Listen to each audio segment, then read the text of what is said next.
Pas de pierre tombale, pas d'épitaphe, seuls des petits drapeaux rouges déposés là. C'est ici que 751 tombes anonymes ont été identifiées près du pensionnat pour autochtones de Mariéval. Cette nouvelle affaire suscite l'émoi dans tout le pays. Il y a un mois déjà, les restes humains de plus de 200 enfants ont été découverts près d'un établissement similaire en Colombie-Britannique. Dans ces circonstances, plusieurs maires de la province canadienne pensent qu'il sera difficile de célébrer la fête nationale le 1er juillet. Je doute fort qu'on aura des feux d'artifice cette année au 1er juillet parce que ce serait indécent de le faire.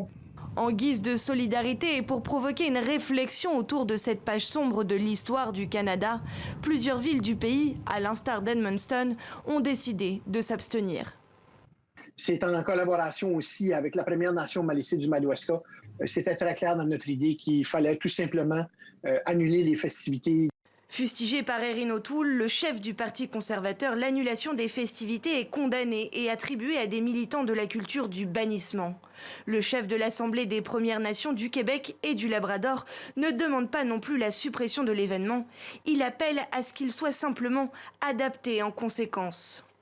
On ne veut pas imposer quoi que ce soit à qui que ce soit. Je pense qu'il appartient à tous et chacun de déterminer la meilleure façon, finalement, de mettre en évidence quand même un chapitre extrêmement sombre dans l'histoire canadienne. Jeudi prochain, jour de la fête nationale, une marche sera organisée par l'Assemblée des Premières Nations du Québec et du Labrador. L'occasion de rendre hommage aux Autochtones disparus.